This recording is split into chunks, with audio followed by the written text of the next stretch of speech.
Good day, triumphant Trilogy toppers, I'm Unsilent, and let's talk about nominative determinism. Now your first reaction is probably, Unsilent, what does that mean, and what does it have to do with a 25-year-old video game? Well, nominative determinism is the idea that a name influences destiny, and Spyro the Dragon is loaded with it. The name Spyro comes from the Greek word for savior, which is fitting for our purple dragon friend who is always helping others out. It also combines the Latin spirare, meaning to breathe, and the Greek pyro, meaning fire, giving Spyro a name that means fire-breathing, which is on the nose for a dragon. Ripto from Spyro 2 was named after the Japanese translation of Spyro's name, and Spyro 3 Year of the Dragon was named for the year it was released in. Appropriately, the year 2000 was the actual Year of the Dragon in the Chinese zodiac calendar. With the third entry into the Spyro franchise, Insomniac Games was penning their swan song for their creation. Could they stick the landing as they ended their time with the unlikely PlayStation mascot? Let's find out as we take one final look at the golden age of Spyro the Dragon in this episode of the Retrospective. Hello, and welcome to the Retrospective, a series in which I look back at the classic games that I've played and love. Today we go back 25 years to the end, or maybe just the end of the beginning, of the iconic Spyro the Dragon franchise, Spyro Year of the Dragon. Insomniac Games was tasked by Universal Interactive Studios with making one last Spyro game for the PlayStation before moving on to other ventures and leaving their creation in the hands of their corporate overlords. Not Sony, we'll get to that twist later. Knowing that this was their third and final outing with the diminutive dragon, Insomniac was dead set to go out on a high. Their big challenge was finding the next leap forward in gameplay. Insomniac felt they had taken Spyro's mechanics about as far as they could in Ripto's Rage, adding swimming, climbing, power-ups, and a barrage of minigames. Rather than invent new abilities for Spyro to play with, they invented new friends for him to play with. Year of the Dragon sees the introduction of 4 new playable characters in the forms of Sheila the Kangaroo, Sergeant Bird the Flying Penguin, Bentley the Yeti, and Agent 9 the Anthropomorphic Monkey. Also for the first time, you can play as Spyro's dragonfly companion, Sparks. Each character has their own levels or segments of levels in which you control them while Spyro takes a breather. As a result, while Spyro doesn't get any new abilities in this game, Insomniac extends the gameplay and adds new mechanics through these new characters. Ripto's Rage saw an evolution of Spyro 1's gameplay. The addition of new characters isn't so much an evolution of gameplay, but a fragmentation. Yes, there are some enjoyable levels with these new characters, especially Agent 9's turn as Doom Guy, but it pushes Spyro to the back burner in his own game. It's Spyro the Dragon, not Spyro and Friends. Though, as we'll see later, that title would have fit depressingly well for where the series ended up. And that fragmentation doesn't stop with the new characters, it extends into the minigames too.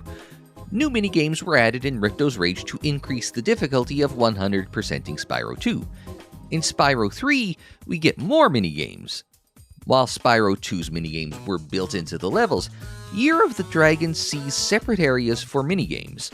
Most minigames require you to go through a portal and a load screen to go from the main level to the minigame area.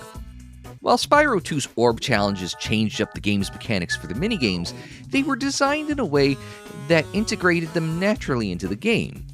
Spyro 3 silos off the minigames in both mechanics and location, making them feel like separate modules tacked onto the game.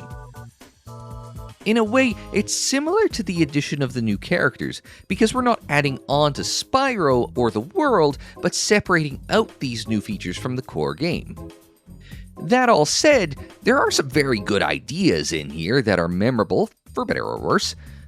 I mentioned Agent 9's Doom Clone minigame, which is one of the most fondly remembered. Tony Hawk's Pro Skater makes Spyro pretend he's a Superman with a series of skateboarding levels that people either love or absolutely hate. Insomniac borrowed inspiration from the games the dev team loved to create new minigames, and even updated a few beloved Spyro 2 minigames, including the return of hockey. But you can see where the introduction and refinement of new mechanics and gameplay styles could be seen as Insomniac trying things to include in their post-Spyro development adventures. Indeed, Insomniac was already working on what would eventually become Ratchet & Clank while building their Magnus Ludus Spyro at the exact same time. One big issue that cropped up in the reviews of the first two Spyro games was the difficulty. While Insomniac ramped up the difficulty in Spyro 2, they took a different approach in Year of the Dragon with the auto-challenge tuning system. This system subtly changed the number of enemies, enemy behavior, and obstacle timing based on how well or poorly the player was doing in order to make the game a fair challenge. I'm not sure I noticed it actively changing the difficulty on me, but I will say I found Spyro 3 harder than its predecessors. Overall, it took about 10 months for Insomniac to complete development of Spyro 3. Even if Insomniac won't say it publicly, 10 months was too quick. Because the game was called Year of the Dragon, it had to release in the year 2000. You couldn't release a game called Year of the Dragon in 2001 when the Chinese zodiac says it's the Year of the Snake. The problem was that Spyro 3 became known in the fan community for the number of bugs and glitches in the game compared to its predecessors. For example, the Speedway levels have a bug that could not register collecting an egg. Gems could drop or spawn out of reach, making them impossible to collect. Because the game's bonus stage requires 100% completion to that point, these glitches would lock a player out of the super bonus round. Despite the drop in quality, Insomniac still made it work. It plays like classic Spyro, runs smoothly despite pushing more on screen than ever, and its minigames are among the most ambitious on the PS1. They even found time to do a little iteration with the addition of more playable characters, more cutscenes, and even a proper narrative focus driving the adventure. But the small team was already deep into work on their next franchise by the time Spyro 3 wrapped up, and the rushed development shows in the sheer number of glitches. As a result, you have a game that is ambitious, but uneven, with innovative ideas delivered under a deadline that was always too tight. After his previous adventure whisked our purple dragon friend off to another world, Spyro's next adventure was closer to home. It was back to dealing with dragons, but not in the dragon realm. Instead, our latest caper takes us to the other side of the world in what is called the Forgotten Realms. In what one could see as a reprise of Spyro 1, in Year of the Dragon, we are once again rescuing dragons. Well, dragon eggs, to be specific. You see, a dragon lays one egg every 12 years. Well, the game tells us that in one level. The manual talks about fairies delivering dragon eggs every 12 years like a jumped-up stork. It would be weird if every dragon was on the same egg cycle. Anyway, the delivery of dragon eggs is part of the Year of the Dragon festival. This Year of the Dragon did not go smoothly. The evil sorceress hatched a plan to steal all of the eggs, pun intended, and her forces scrambled, pun also intended, to poach them back to the Forgotten Realms. The sorceress's plan isn't simple cartoon supervillainy like Ripto or even revenge like Nasty Nork. You see, dragons once resided in the Forgotten Realms, and their presence brought magic to the realm. With the dragons gone from the realm for over 1,000 years, the magic of the Forgotten Realm is finally fading, which has resulted in the sorceress taking the drastic, if villainous, action of kidnapping all the dragon eggs to restore the magic that sustains the realm. Once again, it's up to Spyro to save the day and retrieve the eggs. Yes, there are adult dragons around this time, but the sorceress's forces Bugs Bunnied their way to the dragon realm, and only Spyro was small enough to chase them back through the tunnels. Thus begins his quest to rescue the eggs and foil the sorceress. Spyro 3 once again ramps up the narrative element from the previous game. Spyro 1 was pretty light on the story, so it was carried by the Collectathon. Ripto's Rage added a story with ongoing cutscenes and plot threads for each realm. Year of the Dragon connects the main story of the sorceress's egg theft with the chaos happening in each realm. As a result, The comedic cutscenes introducing each realm is gone, but we get more and longer cutscenes telling us the game's central story. While the story is pretty straightforward, with the evil supervillain and having to save dragons again, the story tries to introduce some mature elements. I'm not just talking about the little love story subplot. In this game, we start with the sorceress's goal of restoring magic to the Forgotten Realms through nefarious means. We're left wondering if she's justified, if misguided, in her actions. Then we get to a cutscene 2/3 of the way through the game that just makes her a cartoon supervillain, but it was looking like we were getting shades of grey for our villain for a little bit. At least we get shades of grey from the sorceress's sidekick Bianca, who starts as a comic relief henchman before doing a face turn and helping Spyro undermine and defeat the sorceress. If you've played the previous 2 Spyro games, the core gameplay will be familiar. Spyro jumps, glides, charges, and flames his way through the Forgotten Realms, rather than do the classic video game trope of the ability reset at the start of every game. Spyro starts the game with his new for Ripto's Rage abilities of swimming, climbing, and head bashing. That meant Insomniac needed new ways to structure levels and encourage backtracking.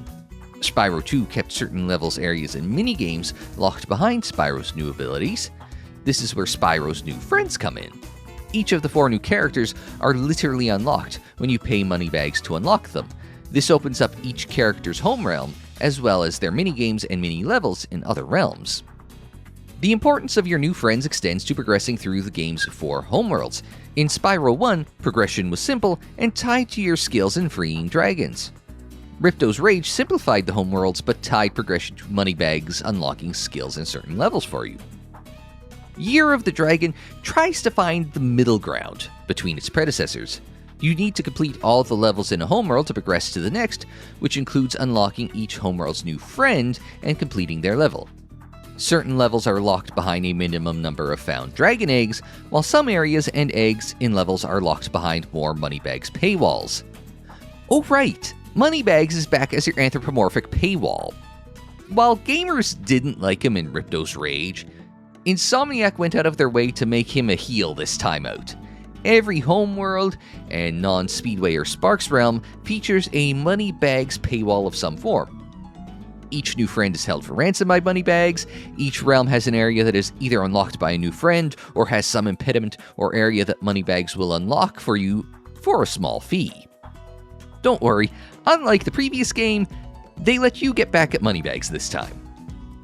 The result is a progression structure that shifts from your skills opening the world, to your wallet opening the world, to your friends opening the world in Year of the Dragon. Yes, you still need your skills to be sharp to progress, and you need to pay Moneybags to complete the game, unless you're Blue Knot, who just did an insane 100% run without paying Moneybags. However, the focus is on what your friends can unlock for you. Being forced to switch out of playing Spyro aside, the structure is very similar to Ripto's Rage. Completing a realm gets a character to come back to the homeworld to help transport you to the next homeworld. That acts as your talisman equivalent, because you need to collect all of them to progress. Dragon eggs act as your orb equivalent, in that they are your collectible for everything outside of a realm's main quest.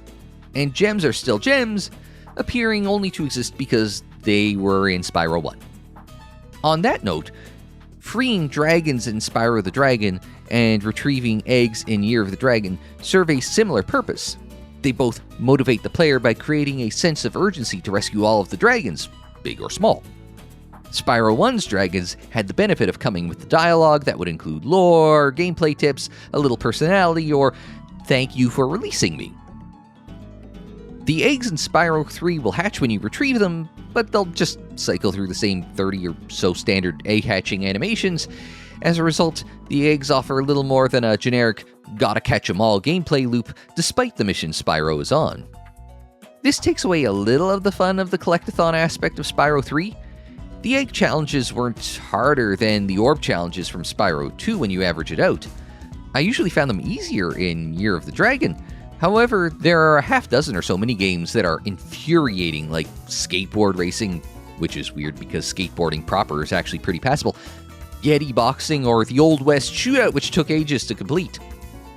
These challenges made me think the difficulty tuning doesn't actually impact the minigames. With a large portion of the game's 150 eggs recovered through minigames, you will find them in those aforementioned side areas. You'll run into portals to the side areas organically as you go through the levels, but those areas aren't organically integrated into the level maps as in Spyro 2. Side areas actually part of the level's design are generally limited to 1 or 2 eggs on the ground for you to find. Otherwise, it's through a load screen for a minigame. It reminds me of Crash Bandicoot 2, where the Warp Room featured portals to walk through to a level, more than it reminds me of a Spyro game. As a result, the main quests are fairly linear, as the side sections are held in separate content modules. Levels do feel a touch smaller than Ripto's Rage because you don't see the minigame areas in the context of the greater level, but separating the minigame areas out also gave Insomniac the freedom to try new things and have bigger spaces because they could be loaded separately of the level proper. I'm sure the actual square footage of the levels is bigger than the previous 2 games, but it doesn't always feel like it. Also held apart are your new friends sections. They each come with new mechanics and gameplay styles. Sheila the Kangaroo's levels introduce a level of verticality. Sergeant Bird gives you that flying freedom that Spyro doesn't have, but feels slow in flight. Not as slow as Bentley the Yeti, who's designed as a heavy-hitting brute with limited agility. And Agent 9, the 90s monkey with attitude, has a mix of first and third-person shooter-style levels. Of this bunch, Agent 9 has the most great levels. The levels were well done and the gunplay was usually pretty good. You could see how Insomniac ended up making Ratchet and Clank after playing the Agent 9 missions. There were times when it felt like Insomniac dumped every prototype for their next game into this to use us as a giant focus group. However, the Sergeant Bird section of Enchanted Towers, in which you get to explore the proper level as the Flying Penguin, is the best new friend experience of the bunch. It gives you a different experience than the rest of the new friend missions because you actually get to free roam through a real level, which is an annoyingly fleeting experience. If every Sergeant Bird mission was like Enchanted Towers, I probably would have been more fond of adding new friends. Sparks also had some fun missions. Spyro's dragonfly friend had just been his health indicator to this point. Year of the Dragon puts Sparks front and center in one realm per homeworld with a special mission. They're all somewhere between an old arcade shoot-'em-up and a twin-stick shooter.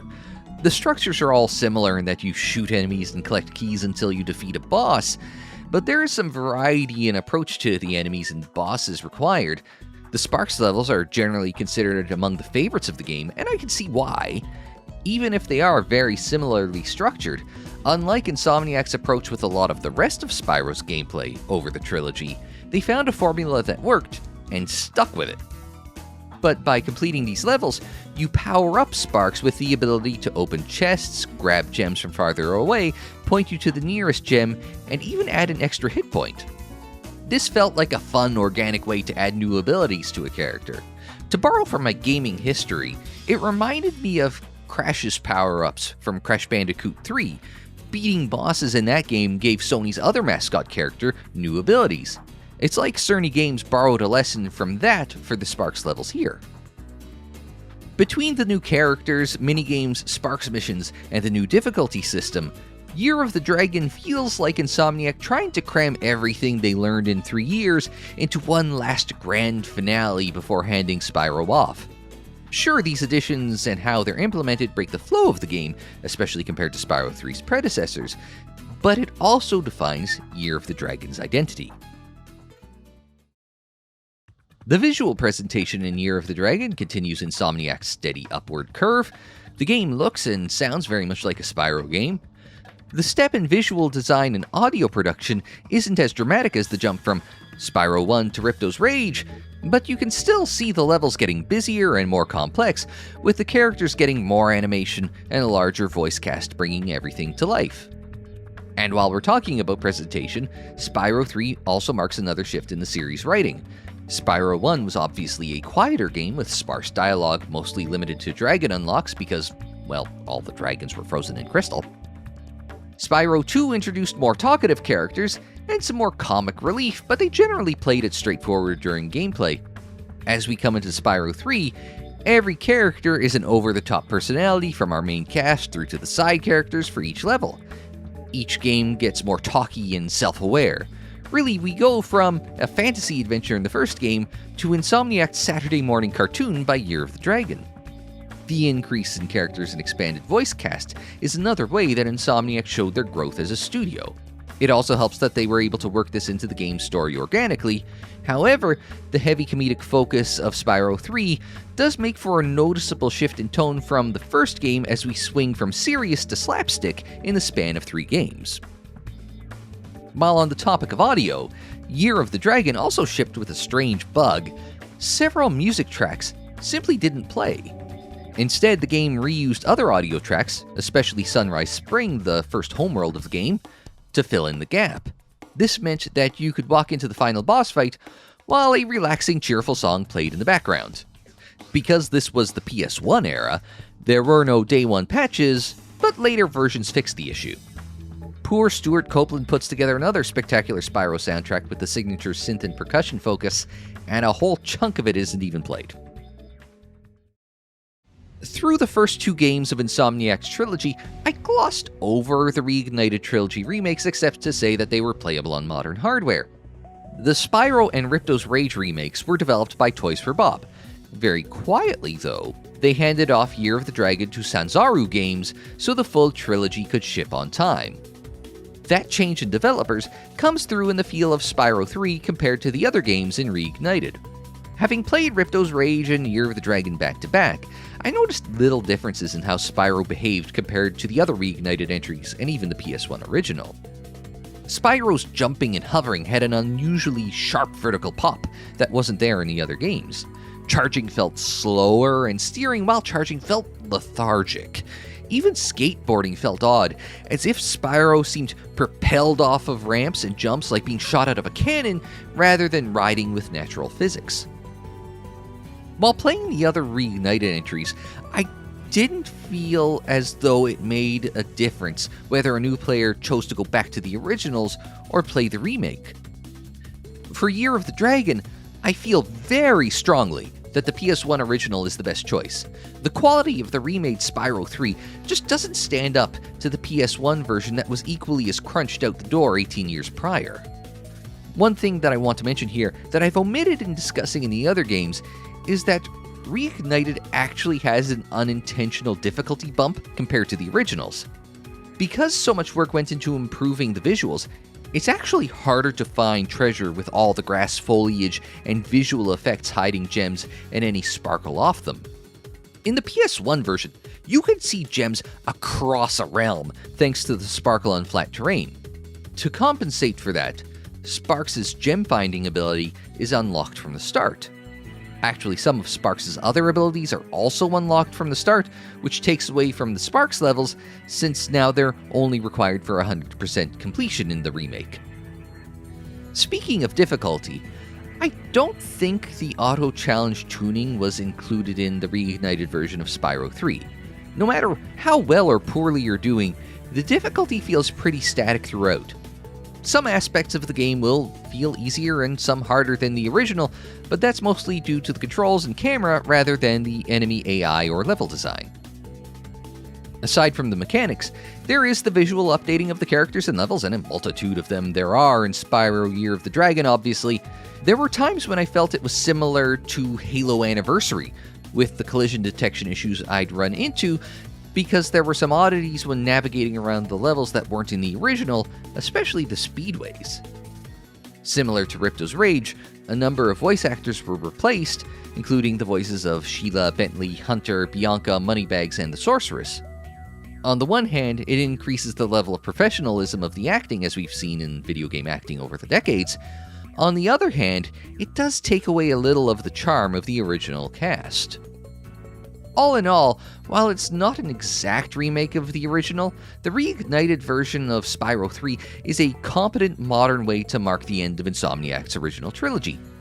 It simultaneously highlights just how far Spyro came in his first 3 years, and just how far he fell once Insomniac moved on. Even before Spyro 3 hit store shelves, Insomniac made it clear that this would be their final adventure with the diminutive purple dragon. They wouldn't have a part in the franchise's future, and Spyro's fate laid at the hands of Universal Interactive. As part of their deal with Insomniac, Universal retained the rights to the Spyro intellectual property, not Insomniac and not even Sony. Now looking back on this game and franchise 25 years later, in an industry where most publishers are looking to create franchises to stretch into endless sequels to maximize return on investment, Universal continuing without Insomniac and taking Spyro multi-platform shouldn't have been a surprise. The warning signs should have been evident from the game Universal included as a demo with Year of the Dragon. By the year 2000, Universal Interactive's other PlayStation mascot had also moved on from its original developer. After Crash Team Racing, Naughty Dog had moved on from Crash Bandicoot, so Eurocom was called in to develop the fifth Crash game. While Naughty Dog's efforts were lauded by gamers and critics alike, Eurocom's Crash Bash was derided as a soulless attempt to cash in on the popularity of Mario Party. Unfortunately, the lack of heart compared to what the original developers would put into their games was evident, first with Crash, and later with Spyro. That became the theme for Spyro's immediate post-Insomniac future. While the efforts on the Game Boy Advance went over reasonably well, excluding the Spyro and Crash team-up of PlayStation mascots on Nintendo's hardware, Spyro's mainline adventures did not hit the mark. The red flags from Crash Bash were quickly evident in Spyro's first multi-platform adventure, Enter the Dragonfly. Despite having more total development time than what Insomniac was typically afforded, Enter the Dragonfly felt rushed with a short, buggy release.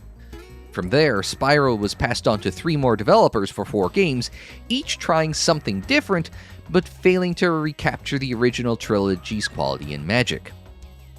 Eventually, Spyro became an afterthought in his own world. The Skylanders franchise loosely followed on from the conclusion of the Legend of Spyro trilogy. The first game in that franchise was even called Skylanders Spyro's Adventure. But with a focus on selling toys to unlock characters and playable areas, Spyro was quickly shunted into a supporting role despite the new franchise printing money. For a decade following The Legend of Spyro, no new mainline Spyro games were made. It was just nostalgia for the original games that kept the franchise alive. That changed in 2018 with the Spyro Reignited trilogy, a remake of Insomniac's original games that was both critically acclaimed and commercially successful. Like Crash Bandicoot with the Insane trilogy, it proved there was still an audience for classic Spyro. Much like Crash Bandicoot was revived following its remake, the same is reportedly happening for Spyro. Reports from Canadian Guy 8 on YouTube suggest that Spyro 4 is in active development at Toys for Bob, the studio behind the Reignited trilogy and the recent Crash Bandicoot 4 It's About Time. If Activision follows its Crash 4 playbook, we could see a brand new Spyro adventure in 2026. But it's a shame that we're coming back to Year of the Dragon after a quarter century only to find the franchise coasting off its previous success. It's through no fault of Insomniac, who developed 3 great games and created an iconic mascot character. That combination of Sony Interactive backing and Cerny Games consulting was the magic ingredients that turned both Crash Bandicoot and Spyro the Dragon into household names. Universal may have owned those characters, but they didn't understand them the way their original developers did. And while Spyro 3 was rushed into not perfectly sticking the landing, and forgot it was Spyro's adventure like the previous 2 games, it's still a really good game. My personal preference is that the focus would have stuck to Spyro, with the occasional Sparks or Hunter interlude because they were established trends from the previous games. In the end, Year of the Dragon is more classic Spyro and pushes the gameplay forward a little bit further, which is exactly what you want from this game. It's not my favorite of the classic trilogy, but even the worst of this bunch is still a damn fine game. And that will do it for this look back at Spyro 3 Year of the Dragon, and indeed, the classic Spyro the Dragon trilogy. Do you have any memories of playing Year of the Dragon back in the day like I did, or maybe you came back to it with the Reignited trilogy? If so, leave them in the comments down below.